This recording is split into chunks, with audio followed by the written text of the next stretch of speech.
ശരി, ഈ ഏറ്റവും പ്രധാനപ്പെട്ട കാര്യം ഈ താങ്കൾ പറഞ്ഞതുപോലെ ആളുകളെ സഹായിക്കുക, സഹായം ആവശ്യമായ ആളുകൾക്ക് പറയാനുള്ളത് കേൾക്കുക, മനസ്സുകൊണ്ടാണെങ്കിലും അവർക്കൊപ്പം നിൽക്കുക, ഇതൊക്കെയാണ് ഒരു പൊതുപ്രവർത്തകന് വേണ്ട അല്ലെങ്കിൽ പൊതുപ്രവർത്തകയ്ക്ക് വേണ്ട ഏറ്റവും അടിസ്ഥാനപരമായ ക്വാളിറ്റി എന്ന് പറയുന്നത്. അപ്പോൾ അതിനപ്പുറത്തേക്ക് ഇപ്പോൾ ഇക്വാളിറ്റിയെക്കുറിച്ച് താങ്കൾ പറഞ്ഞിട്ടുണ്ട്. ആണും സ്ത്രീയും പുരുഷനും ഒരുപോലെ പരിഗണിക്കപ്പെടണം. ഇക്വാളിറ്റി എന്നത് വളരെ പ്രധാനപ്പെട്ടതാണെന്ന്.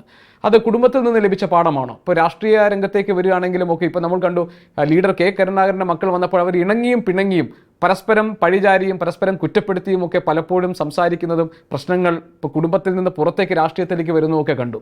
ഒരു ഇക്വാലിറ്റിയുടെ പ്രശ്നം തന്നെയാണോ ഇവിടെയൊക്കെ ഉണ്ടാവുന്നത്? അങ്ങനെ ഒരു അഭിപ്രായം ഡോക്ടർ മറിയ ഉമ്മനുണ്ടോ? അങ്ങനെ ഒരു അനുഭവം താങ്കൾക്കുണ്ടോ? അങ്ങനെ ഒരു പ്രശ്നമേ ഇല്ല.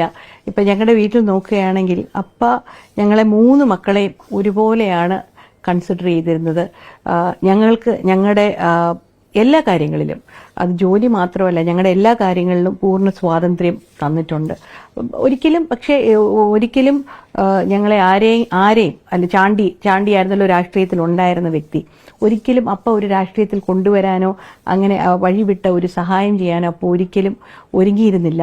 ഈ സാധാരണ ഇപ്പോൾ മറ്റേത് പ്രൊഫഷനാണെങ്കിലും പൊതുവിൽ നമ്മൾ കണ്ടുവരുന്ന ഒരു രീതി, മാതാപിതാക്കളെ രക്ഷിതാക്കൾ മക്കളോട് പറയും ഈ മേഖലയിലേക്ക് വരണ്ട എന്നാണ്.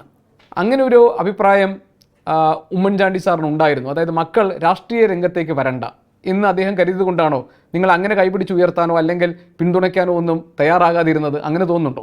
അങ്ങനെ എനിക്ക് തോന്നുന്നില്ല. ഞാൻ പറഞ്ഞില്ല, എല്ലാവർക്കും ഫുൾ ഫ്രീഡം തന്ന വ്യക്തിയാണ്.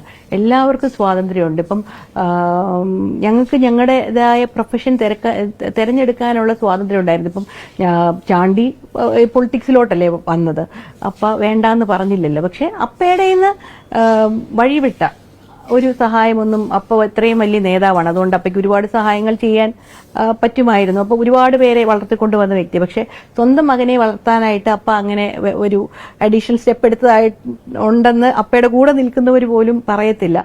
ലോകത്തെവിടെയായാലും ഏത് സമയത്തും 24 വാർത്തകളും ഓഗ്മെന്റഡ് റിയാലിറ്റി പാക്കേജുകളും എക്സ്പ്ലെയിനറുകളും വിശദമായി കാണാൻ ഞങ്ങളുടെ യൂട്യൂബ് ചാനൽ നിങ്ങൾക്ക് സബ്സ്ക്രൈബ് ചെയ്യാം.